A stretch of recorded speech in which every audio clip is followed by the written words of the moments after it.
Hi everyone and welcome to Tootie Talk Sense, and I am Tootie. It's been a long time since I was able to record a video. It's been busy since school started back, baby. My middle child got me going everywhere. She involved in everything. So I said, you know what? I might as well just start recording this stuff in the car, because other than that, I ain't got no time. While I'm out here waiting on her to finish whatever class she involved in, sitting here doing nothing, I might as well record the video, because if not, it's not gonna happen, cat. Okay. It's so much stuff that didn't happen since the last time. Y'all see my shirt? I went and seen the movie. That movie was good, y'all. Good. Do you hear me? What is it called? The Warrior Queen. I want to say the Warrior Queen, but it's called the Warrior King. That movie was good. I was in there crying and touch my soul, because I'm a thug, but I'm a sensitive thug. I was like, that mother-daughter part at the end, baby. I don't know if y'all seen it yet. Everybody should have had a chance to go see it, so don't act like I'm spoiling it for y'all, nothing like that. If you hadn't seen it, you're late. But that part at the end, baby, when the mama is hurt and the daughter is sitting up there fighting everybody out for her mama, I was like, my daughter's better. They better go out there. If I can't take them down, keep them off me, baby. Keep them off me. Y'all, that ain't even what I'm supposed to be talking about. But if you haven't seen it, go see it. It's a good movie. I also went to the Mary J. Blige concert. People who don't know, Mary J. Blige is my favorite artist of all time. I wanted to be Mary since I was in third grade when she came out. Used to keep blonde hair, everything, baby. Loved me some Mary. And this is my first time I went to go see her. I said Mary did her thing. Mary did the thing, baby. It's Queen Naija and Ella somebody, y'all. Shit, the young people. Now I like them, but I wasn't going for them. Even though I like them, they put on a good concert too. They had nice voices. Everybody sang loud. But baby, Mary was coming out. I think she did 3 outfit changes, baby. Had 3 different thigh-high boots, 3 different colors, baby. I said, look, Mary twerked. Mary did her. Mary dance. Do you hear me? I said, look, get it, Mary. Get it, Mary. Okay, yeah. I just got real excited. I'm trying to talk about Mary, get excited. Because my favorite ones, of course, Whitney's up there at the top. Aretha and everybody was before my age, but I still know they know how to sing, good singers. My old top is Mary. Then it's Fantasia. J Hood. I like me some J Hood. J Hood from Chicago. Got to represent. So I have seen Fantasia and Jennifer Hudson, because they was at the Taste of Chicago one year. It was actually it was Fantasia who was performing, but she was at the Taste, and she ended up bringing Jennifer Hudson out at the end of the show. This was this was Big Jennifer. You know how they had the Big Luther and Little Luther. So this was Big Jennifer before she lost all her weight and stuff. After she was on I don't know if she had even did Dream Girl yet. Because I know this was after American Idol, and Fantasia had won an American Idol. But I don't know if J Hood had did Dream Girl or whatever yet. Because this, you know how old this was? This was MySpace old. Because I had took the video and had put it on MySpace. This is MySpace old. So, but they came out that same one of the best free concerts of my life. Paid nothing. That's when, Chicago was doing the thing. They had Trey Songz one year. They used to have artists for the Taste of Chicago. And back then, you didn't have to pay. You just had to be there early enough to, get you a nice little seat.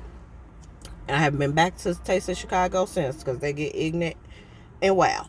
But and then I seen Fantasia in concert. She did her and Anthony Hamilton. They was here. This was pre-corona, so maybe about 3 years ago they was here. I went to see her for my birthday, and I never been able to see Mary J. Blige because I never been able to afford the tickets, baby. But for my sister's birthday, her birthday was September 20th, and the concert was September 25th. So 4 of us all went together, and we put in the money for her tickets, and we all got tickets. So it was 4 of us. who went, which is roughly almost half of my sisters. Yes, I got a big family. So, baby, that's not what I wanted to talk about either, but I couldn't get on here without saying about that Mary J. Blige concert. I had so much fun, y'all. Just in there. And it was nosebleed seats, and I didn't care. I seen Mary, okay? Check that off my bucket list. Seen Mary. Now, what I wanted to talk about, let's move on. We're not even going to recent event because there's been so much happening. Bishop Whitehead is back on the stuff. Kim Burrell done said some more other stuff. Baby, it's been so much stuff going on with Nia Long and her long-term fiance because they was married. Y'all gonna hear the trucks and stuff riding past because, like I said, I am in a car. You can see my youngest baby little car seat. It's cute. I ain't gonna show y'all the rest of the car because it is junky. Oh God. Got food and chips and Lunchables all up back there and Capri Suns and the chips probably from my fat ass. I ain't gonna lie. The rest of the stuff is from the kids though. But like if you see a chicken bone or something, that was probably me. It is what it is. Don't judge me. Judge your mama. Anywho, y'all. I want to talk about something. Because I haven't heard anybody that had my point of view yet. So I want to talk about the Gary Owens and his daughter or his kids are not speaking to him. Because I want to say he has a son. And don't mind me if I look off, y'all. I just be looking at the trucks and stuff. See what's going on. The cars, my surroundings, you know. I have to keep an eye out. But I want to say he has a daughter and a son.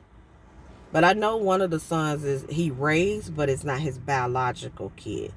So I know he said his daughter is not speaking to him, since he divorced his wife.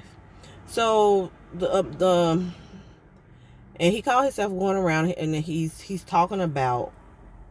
Of course, people's gonna ask him about the divorce, and he have things to say. But he's like, he's not gonna dog his ex-wife or anything like that. But since it's steady coming up,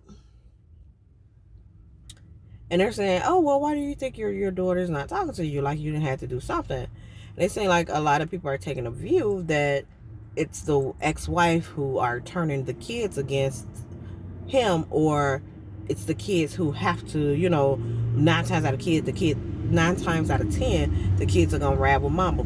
Because I ain't saying I'm the best, but I'm the best.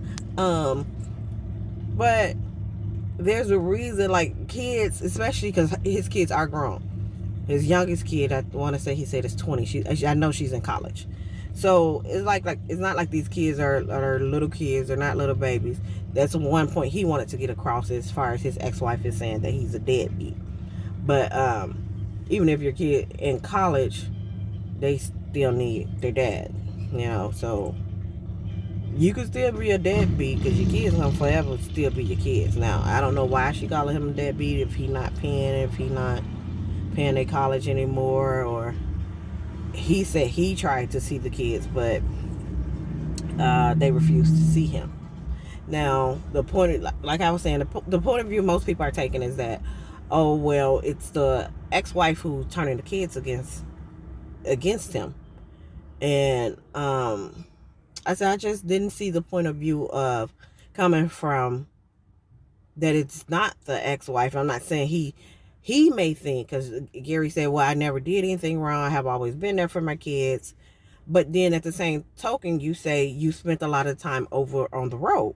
I have made it a point to come home on birthday parties or games or, things of that nature.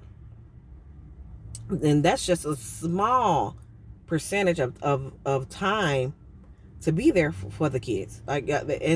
And yet, I'm not saying that it doesn't matter. Yes, it matters when you show up for events, especially birthday party, holidays, if your kids are involved in sports. But that's just a small percentage. Like, what happened all the way up until to get your kid to the point? Where's the games? Who's taking them to practice? Who's making sure they're getting the uniforms? Who's making sure that if your kids are in sport I know all the schools where I live at, you have to maintain a certain GPA in order to even stay on the team, unless you're on a team that's outside of the school. So who's doing homework with your kids? You know, it's like they see how much work that the mother put in, because you have to give credit that the mother is the one who was there, who was doing all that, because you have said that you was not there. You spent most of the time on the road, and you know what it's, and it's financially providing, but the other things that come along with it, and you're just showing up for the event, is the kids see that, and they know that. I think a lot of fathers, particularly fathers, because I see most mothers doing the, lifting the blunt of the weight when it comes to it. So, and I have to say, in this situation, you don't see what you lacked in your kid's life. You see, I see people say this all the time. Oh, he's a good dad because he was at all the ballet shows.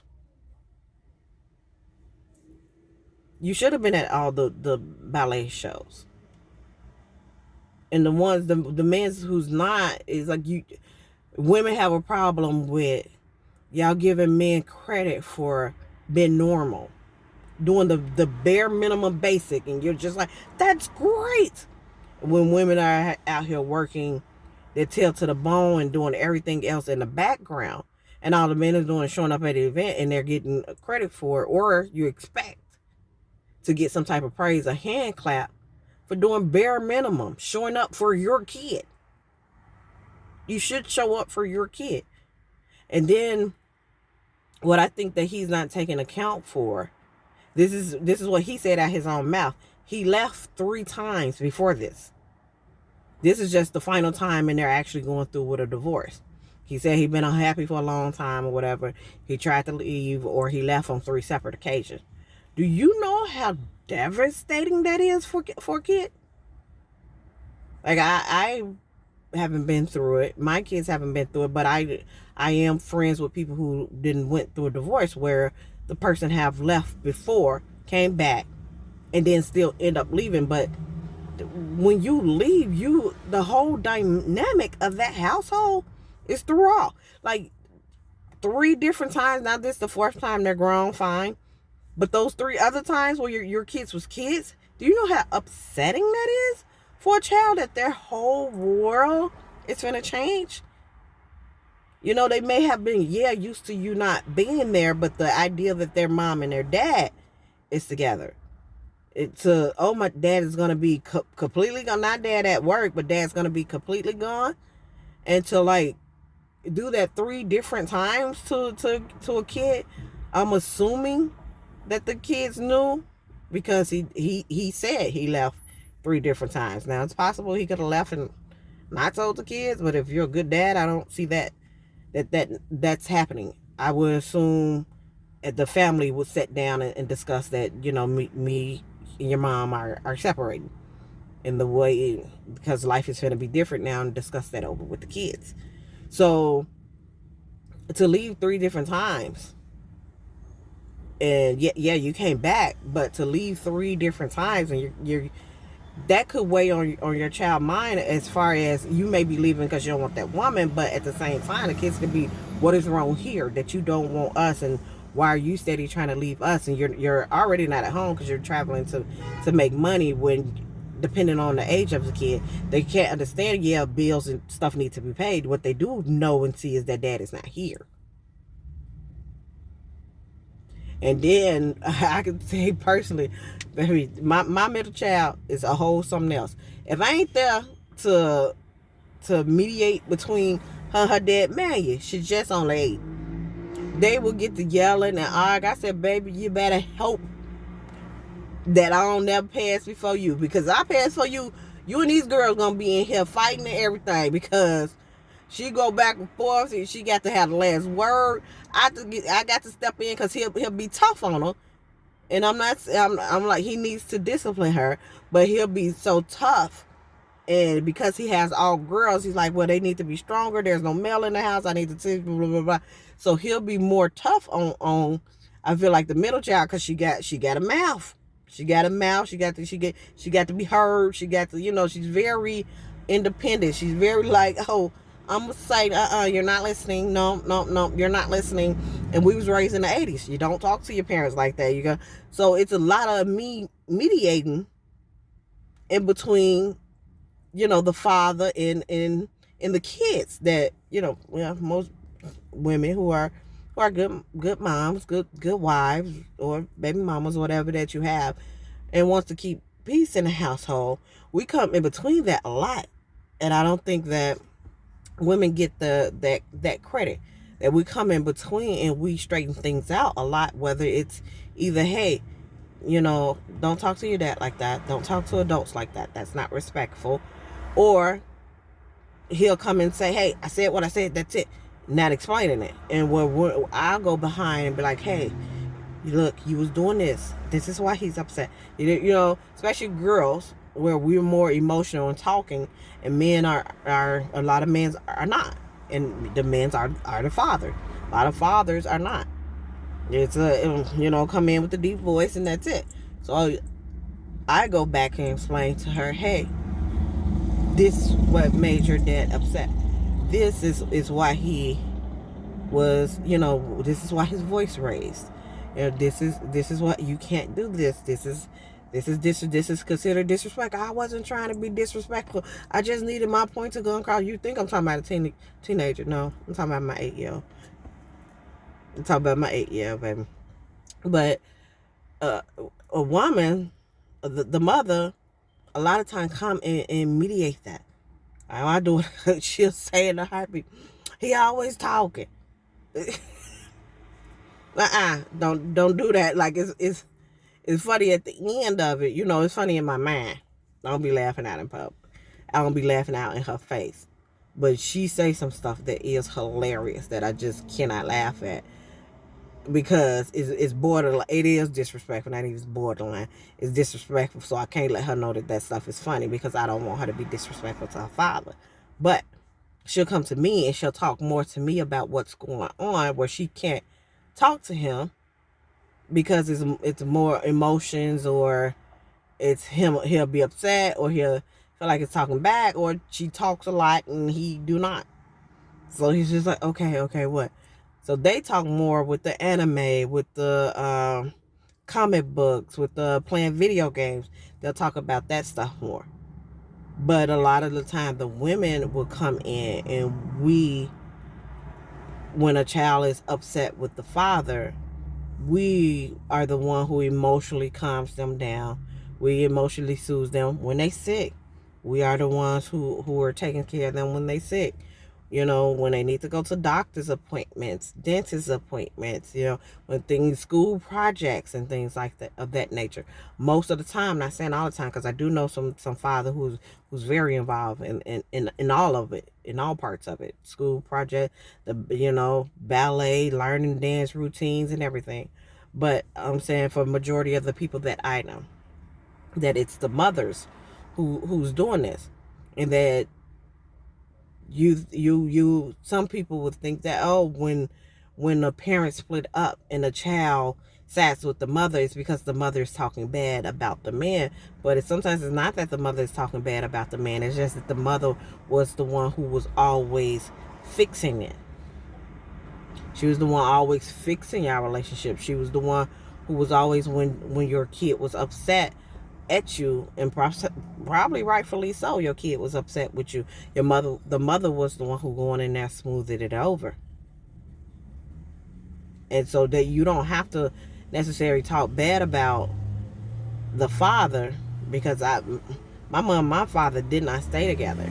She got married after me, had other kids, and my oldest daughter is with someone else.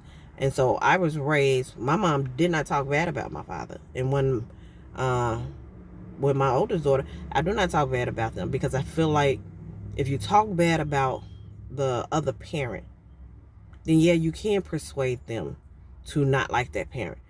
And then when they get older and realize that it was you, and that you are the one is the cause of them not either having a relationship, or because sometimes whether it's the mother or the father, that person ain't crap, and then when they get old enough, they will see that. But if you talk bad about them, then they're gonna more blame you for the failed relationship than for them to get older and see that it was that person. So I tried to protect my daughter, my oldest daughter, as much as possible, but I did not badmouth. And I would say, oh, well, I don't know why he didn't come. That's something you would have to ask him, but let's do something else. And I'll redirect, redirect, and I have to take her out, and, didn't have my days off. It was 24-hour mama. I was a single parent. But instead of dogging him, I said, she's going to get older and see. Then when she did get older, she did see. Because I have always left the gate open for, and she had a phone pretty early. So she have always had her own phone number and everything. So I was never the one that you could blame for your non-communication with your daughter, your non-visit with your daughter, you not seeing your daughter, anything. That you had to take clear responsibility. And now that she's an adult, and that if you still choose not to do it, there's no one you could blame but yourself. They'll still go out. I know my daughter's father would still go and try to make excuses and somehow reflect it off on me. But I raised the girl who I have taught her to think independently, not go off of what somebody say, but think logically. And does that make sense? So I said that was the main thing that I wanted to talk about, was the Gary Owens, because I seen, we're looking at the different commentaries and the different interviews that he did, because I will say Charlamagne on the Breakfast Club. I want to say Charlamagne and DJ Envy. I don't think Angela Yee was there the day he did the Breakfast Club, but I want to say that those two did say to him, like, nah, it got to be something more than that.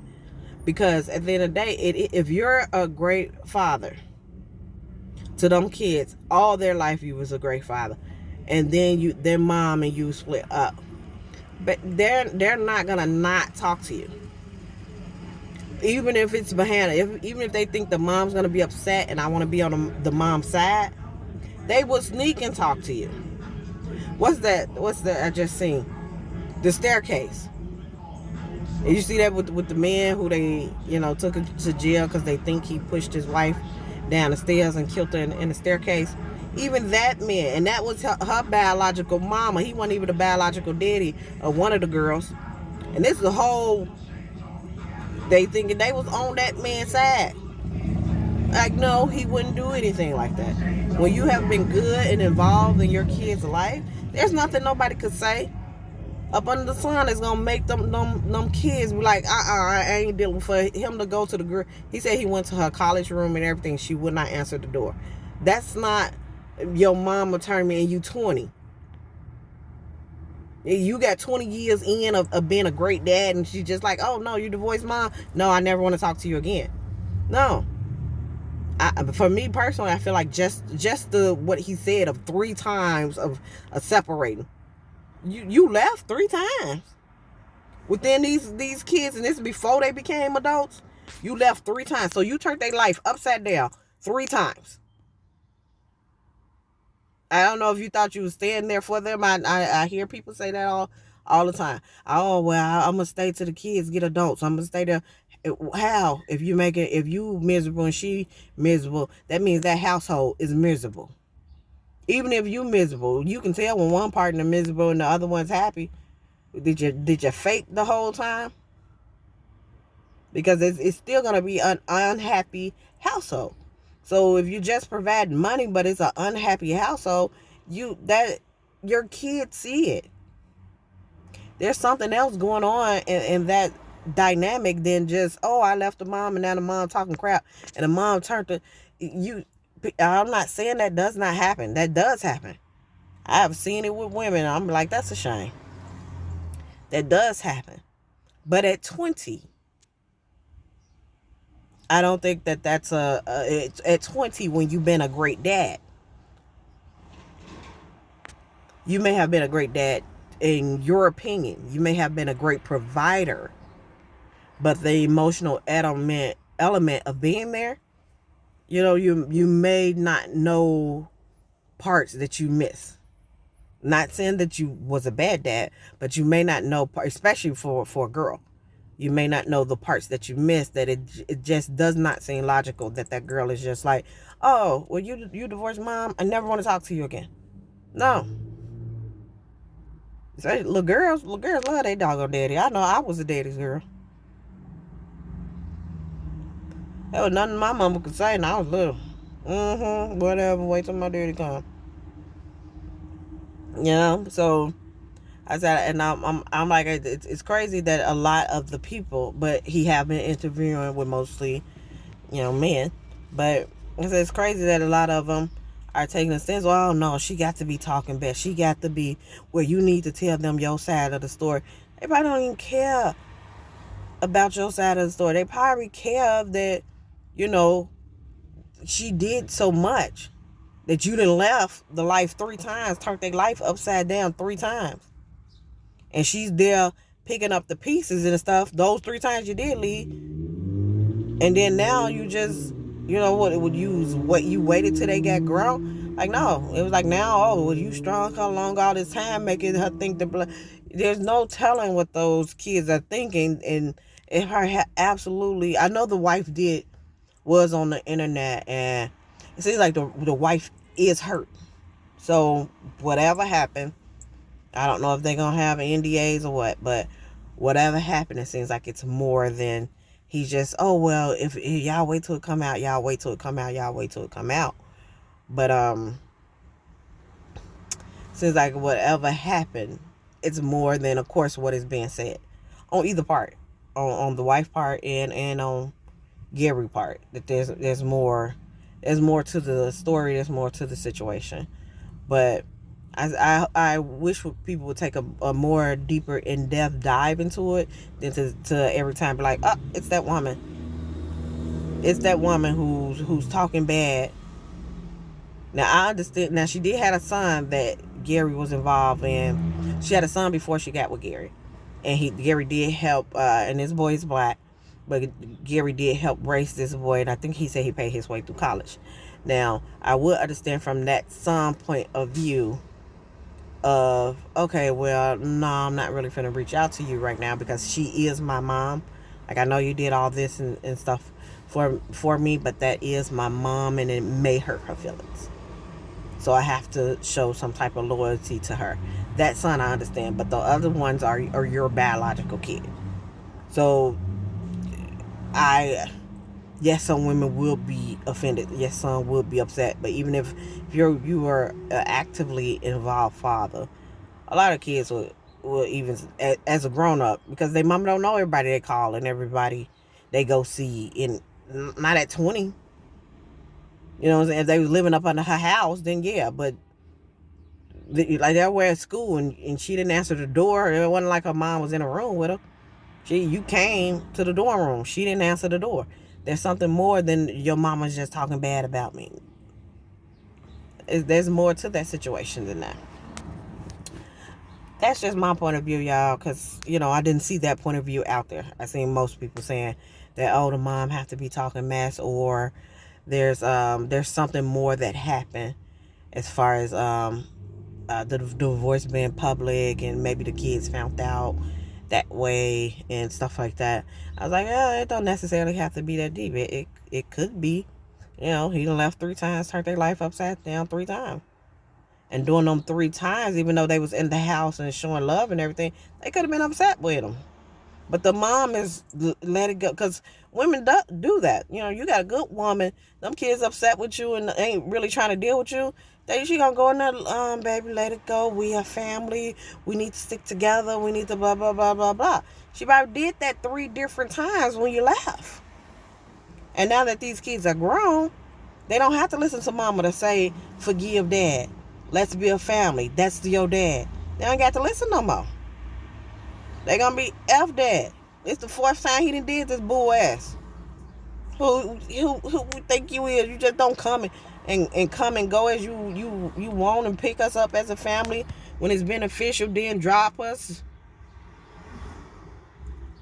That could be how they feeling. So I'm like, I just wish people would not so much blame her. Because I see what Gary's saying too. When it comes to the kids and when it's an ex-wife and stuff, people typically blame the ex-wife and she's been negative.